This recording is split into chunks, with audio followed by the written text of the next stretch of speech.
All right, you know what time it is. Welcome to Believe in Rams, presented by FanDuel. Erin Coscarelli back with you with my Super Bowl champion tackle, Rob Havenstein. Rob, we know the U.S. is out, but still some great action on FanDuel when it comes to the World Cup. In fact, France is still the favorite to win it all, minus 420 against Morocco. I've been getting more and more into the World Cup. I mean, it's been interesting. How have you received it as a former football player? I'm sure you haven't had a lot of time to really watch soccer, but now it's here. Like, how are you digesting it? Yeah, I wish I would have jumped more into it. If anything, it's just a really cool sporting event, and that's one thing I'm all in on, whether it's NASCAR, Super Bowl, World Cup, like especially this such being a national stage. I love reading about all kind of like the fan interactions and just how people travel. And I can't remember what country they were doing, but they were having a party at 2 a.m. outside the opposing team's hotel room and going crazy and honking horns and playing loud music, just trying to keep people awake. And I was like, man, I've been there. So to see kind of the fandom travel like that, but I really wish I did kind of jump more into this. It's just we've been with three little ones running around and going from soccer to basketball to now we got cooking today. So all sorts of fun. We've been running around a little bit.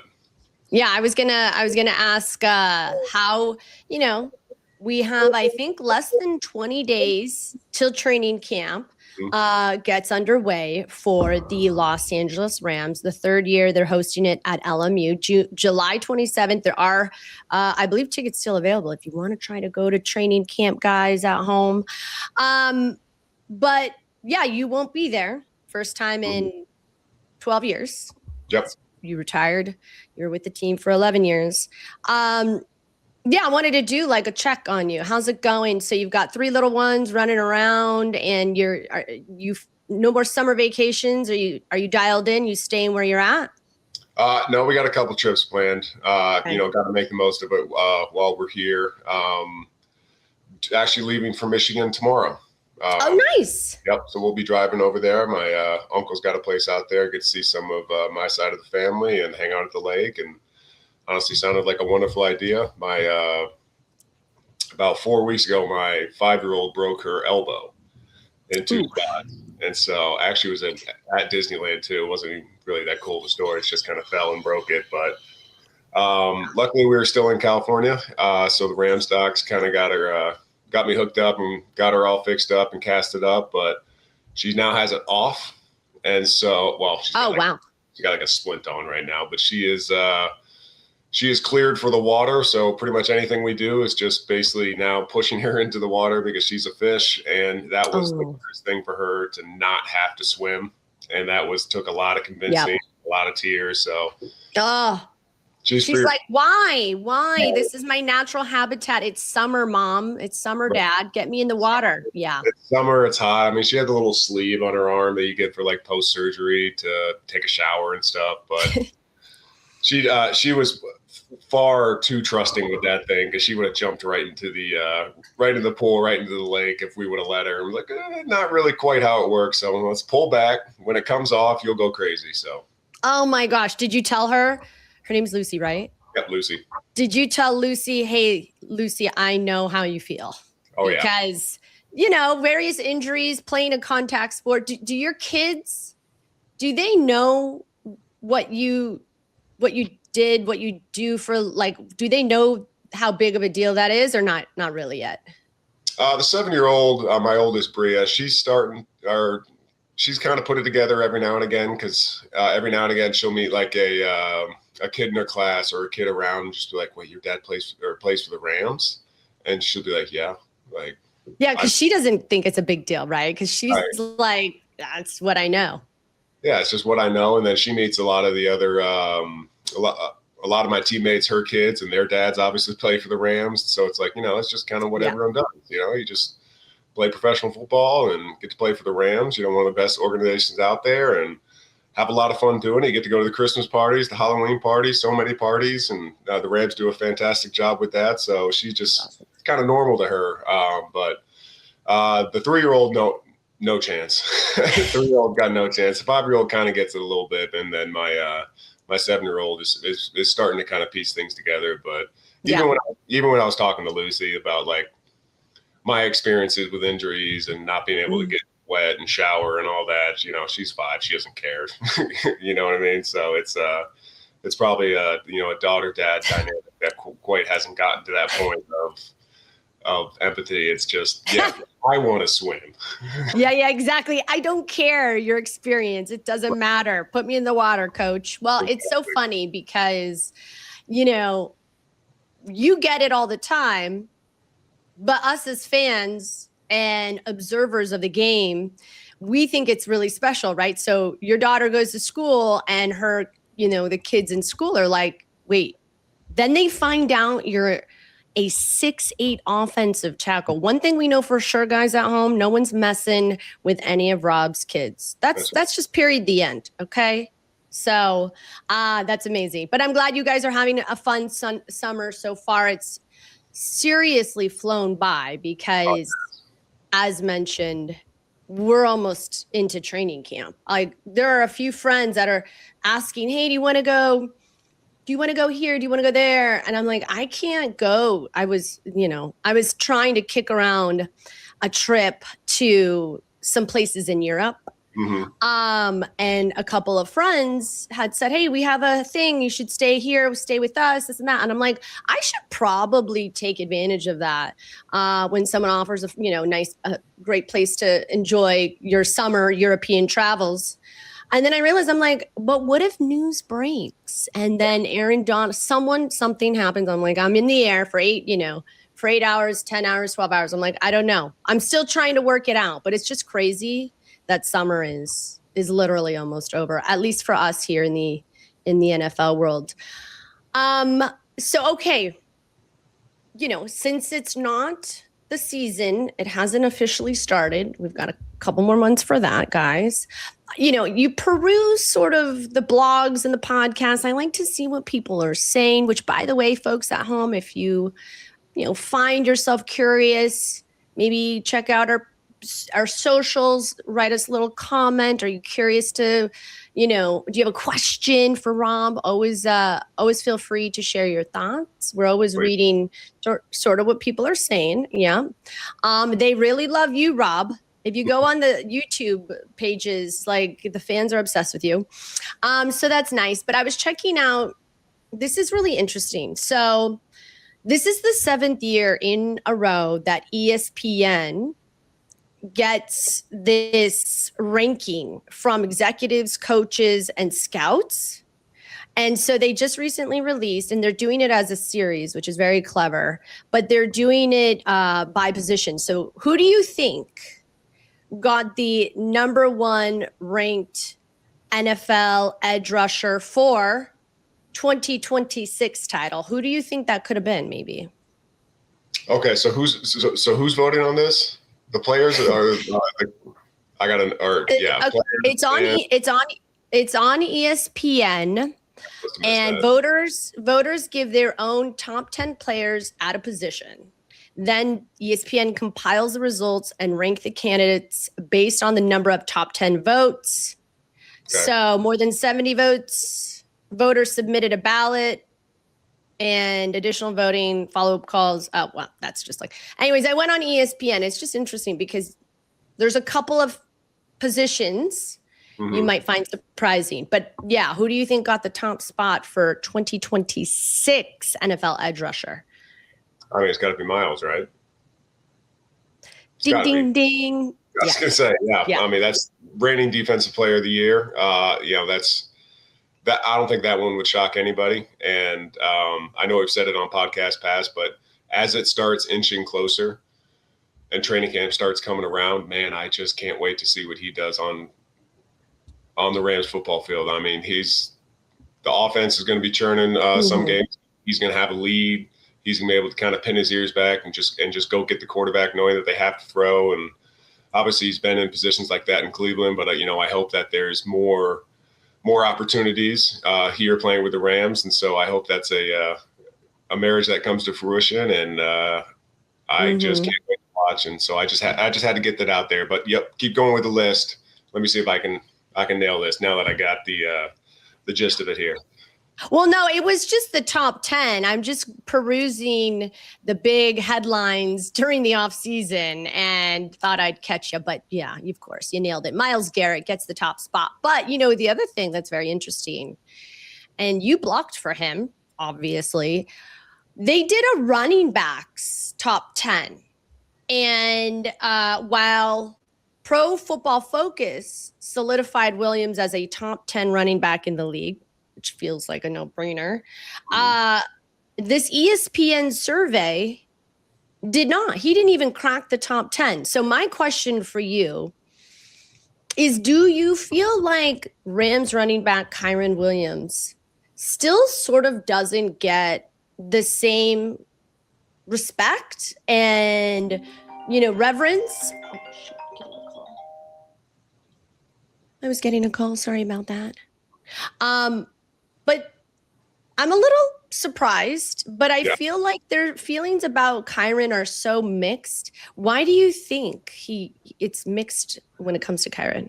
Because I think, for one thing, Kyren's an awesome guy. Like the way he works or goes at his craft, like how much he cares. He almost cares too much at times, and you almost got to run back and because you can care too much, because it starts affecting your performance if you're so worried about the result or like what happened. It's, the NFL is a process-driven success ladder. Like you got to be good and to handle the results when they don't go your way because your process was right.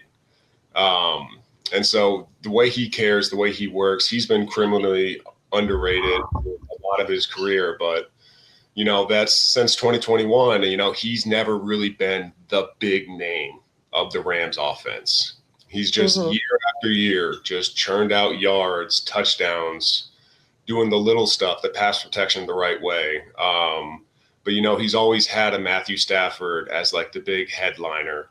He's had a Devontae Adams, a Puka Nacua, and many other guys that you can name, but like the true superstars who have that kind of fandom and that stardom. And I think Kyren is getting there, just in terms of like the fan bases. But I think when you talk to the NFL players, there's a lot of respect for this guy, knowing that, when things open up, he's usually not going to make the wrong choice. And even when he does, because obviously everyone's going to make mistakes, like his accountability of coming back to the offensive line, like, hey, I missed that one. Like, keep doing y'all's thing.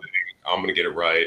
And just to hear that from a guy as talented as him and as hardworking as him is just an awesome thing. So, number one, he's a great teammate, but he's never been the big star liner for it. And so he's just kind of been underrated in his own career.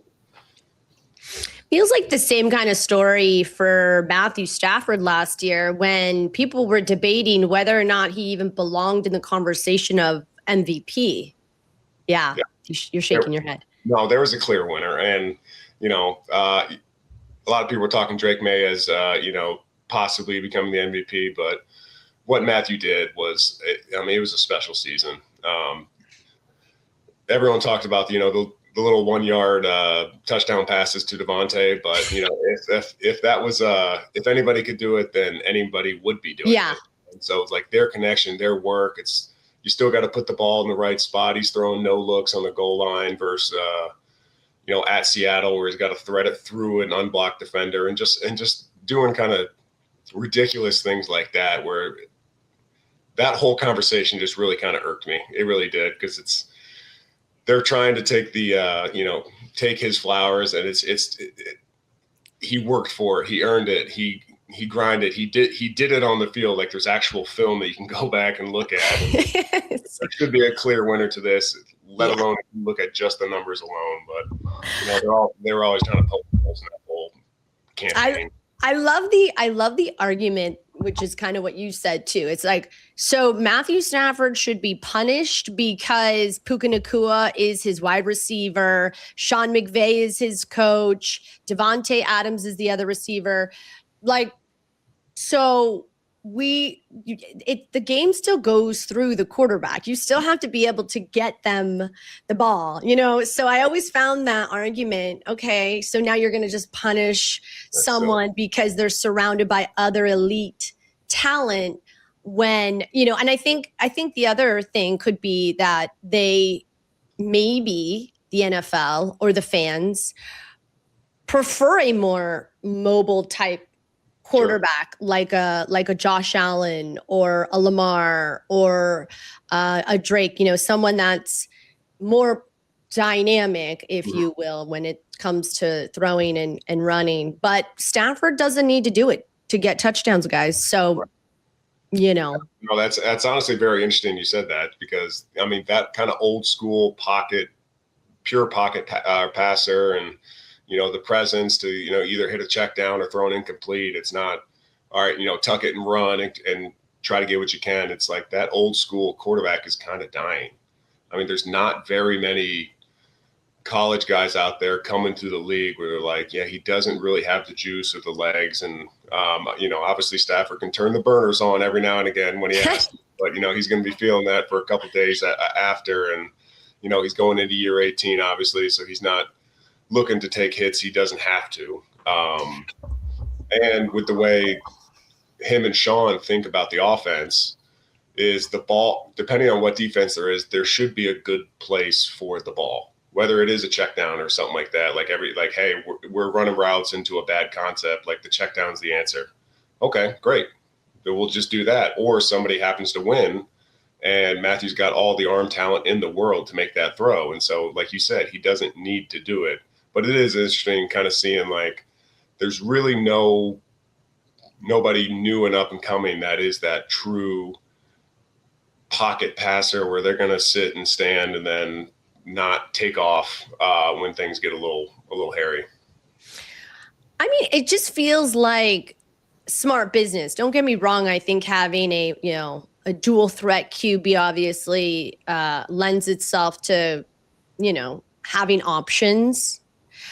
But to me, it's bad business. Think about how many hits your quarterback's going to take. You just said 18 seasons. You said the number 18. The only reason Stafford could do a number 18 type longevity is because he's not trying to go up against large, massive individuals that are going to potentially cause and wreak havoc on your body. So the reason why Stafford has maintained such a high, let's say if you're a franchise ROI, is because he doesn't need to, shuffle as much. And that's a great point. That to me is just smart business. So sorry, guys. It's smart business, and he's got the talent to do it. He can put a ball anywhere that he wants to put it. That's just, there's a bunch of film out there too. Go watch that. He can do whatever he wants with that football. It's unbelievable. Literally no look. There's just, he's crazy. He's just can do no look passes left and right. Mm-hmm. And, one of the things that we talked about last episode, an episode or two ago, nothing can compare or compete with such a high IQ football player, which is Stafford, right? Because the thing he had said, which we talked about on the Chris Long podcast, was that you guys didn't do any real 13-12 much in training camp. And also Stafford wasn't even available. And then to be able to quickly adapt when you lose a Puka Nacua right before you go to London. Yep. And then it's like, okay, I guess we can stop singing Matthew Stafford's praises. We really went on a tangent there, didn't we? Yeah, we did. Sorry. Anyways, okay, well, listen, Kyren Williams you might want to do that survey again, ESPN. I'm just saying Kyren Williams feels like with that run game, he's picking up what everybody else is putting down. Do you see the run game evolving in any way this next season? Yeah, I'm sure. Sean's always got a little bit of twist on something when he comes back. I mean, the most interesting thing you can do is give Sean time, especially as a player, because it's going to come back and things are going to change. Maybe slightly, maybe not so slightly, maybe some things maybe, it's definitely not going to be nothing, but something will change. He's too smart of a guy, and he's too football focused to just sit back and be like, wow, we're going to do the same stuff we did last year. Nope. He's been thinking about this as soon as the season ended last year. So I think we're going to see a lot more schemes with the 12, 13 personnel. They're going to be able to kind of start doing different things with that. And I'm here for it because it just creates such a matchup problem. And then with who you have at those positions, it's going to be special because their offense could be very dynamic.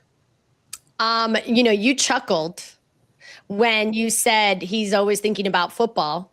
He did recently go on a vacation. I want to say it was somewhere in the south of France. I'm sure. If you guys didn't see that video, it's pretty funny. McVay is a good sport. He's getting roasted by some Niner fans down in Europe.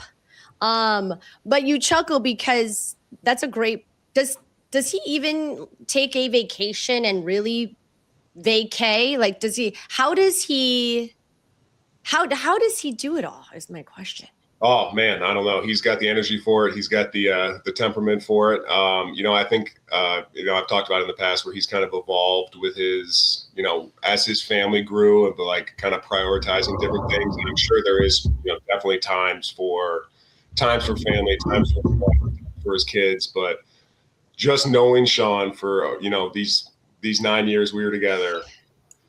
Football's right back there, even if when he's playing with his son, he's probably, watching his running mechanics or something. I bet he'd be a pretty good, running back, wide receiver, something like that, and so it's always right there on the tip of his tongue, I'm sure. But, he's an awesome dad, but man, he is thinking about football almost all the time. All the time. So when he's getting roasted down in the south of France, he's maybe, figuring out how he's going to utilize Colby Parkinson and just like, so my question is, because I'm always so fascinated by such high level thinkers, do you know his process? Is this guy, does McVay meditate? Oh, that is one thing I don't know. Everyone's got their own kind of personal thing going on. Sean has kind of mentioned maybe some sort of that process in team meetings throughout the years. That's not something I'd feel comfortable sharing, but I know he reads a lot. He reads a lot from people that he respects. He's got a good group of people around him. He's talked about that openly before. So in terms of meditation, I'm not sure. I'm sure his meditation is getting up there on a whiteboard and start drawing up different ways to attack a base defense and 12 personnel on the goal line or something like that. See, that's what I love about Rob. He's always going to protect his guys, whether he's on the field or off the field. But you're right, because I think the thing he says, which is why we're fascinated by this guy, because his IQ is so high, but so is his EQ, his mental recall. And I'm like, how do you remember everything? Like media will come, like I was newer, and he would remember my name and he would repeat about it. I'm like, this is just high level awareness through and through. So, and he's like, he's having a good time, as he should, with his family down in Europe. So he deserves it.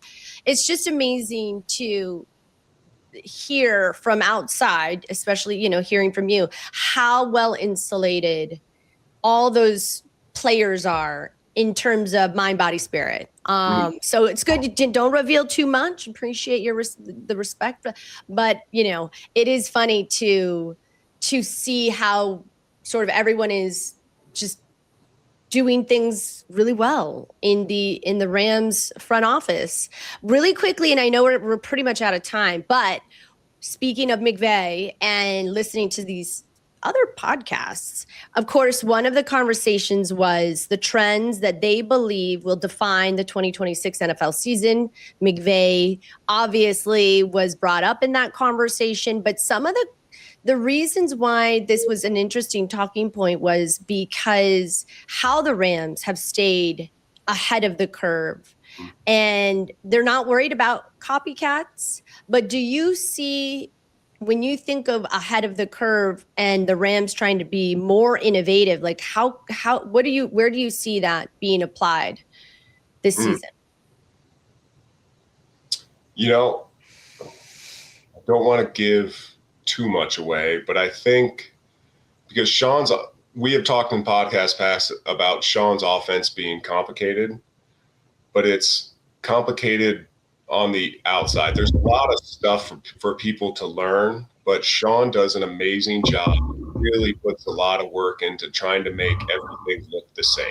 So everything that we're doing should have a similar feel to different concepts, different routes, different run schemes. And so I think I don't know this for sure. This is just me off the top of my head, but I think what he's going to do is basically let his guys go play faster. And the way to do it is through simplicity. Now, his offense is still complex, but he wants to simplify it enough where there's not 12 different things going on in one play call. Like that famous clip of, Matthew getting Sean in his ear of him talking about, like, he's still talking. He's still going. This is unreal. And, that's just more Sean's love and passion for the game coming out. But some of these play calls get long now. And so I think there's going to be a little bit more simplicity so guys can kind of go fast, knowing if they are in a 12, 13 personnel, it's like it's not how we respond to the defense. It's how the defense responds to us. We know our rules. Let's go play fast. Let's go do this thing. And I'm not sure like the lay fan will be able to pick up on that. I'll probably know, and I'm not going to give the secret away of how I know. But that's one thing of like innovation that I think goes towards this year. And you said, like I said, Sean's not worried about copycats because Sean came up with a lot of these rules in his run game. And so everything is rule based. And so when they get the training camp, it's always thrown around there. Hey, we're just playing rules ball. Whatever the rule is for that, no matter what defense comes up, no matter what, they'll put something in that they didn't tell us or the offense about it. And then it's like, hey, just block your rules. If we're short, but block your rules. And so it's giving people the tools to kind of overcome maybe weird situations that happen once or twice a game or, a handful of times. And so, you can still be positive or be explosive in that because everyone knows what to do based on the rule of that play, if that makes any sense. Yeah. It's keeping it simpler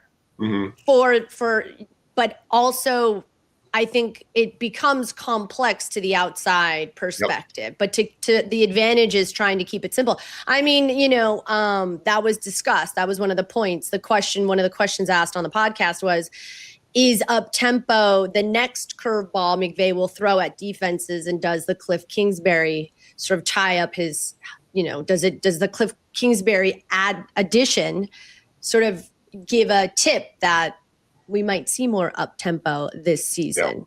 Yeah, I'd 100% agree with that, just because, it's obviously in his system. That's all we did in 2018. And so going, I don't think it's going to be to that level because you still want to give Matthew Matthew's so good at getting us into a good play where you don't want to run into, bad looks or anything like that. But the ability to go fast and have a defense respond to you is such a powerful weapon, because then when Matthew's on the field, the Rams are in offense, but you want to stay offensive in that you're always attacking the defense rather than like, oh, what are they doing? How should we scheme them up? It's like, no, screw that. They got to deal with us. They got to deal with the Rams. So that's kind of where I think they're going to end up going. There'll still be a good mixture of things because John's, he does want to be very balanced. But I think tempo is an excellent thing that's going to come our way. Yeah. Well, that's a wrap for us. I mean, we still find ourselves having so much to talk about and digest. The headlines about the Rams this season are aplenty. If you want, we wouldn't mind if you subscribe, give us a good 5-star rating, a review, ask some questions. Rob's always, taking a look at some of the comments. So give Rob, throw him out a question or two. But yeah, I think it's just, we're going to see more of the same type of sophistication, fast up tempo, with some wrinkles in there. And either way, it's going to be It's going to be fun to watch. So I appreciate you guys listening. That's a wrap for us, Rob. You're good to go. I know you got some kids to chase around, so thank you for joining. Rob Havenstein, our Super Bowl tackle. I'm Erin Coscarelli. We'll catch you next time on Believe in Rams.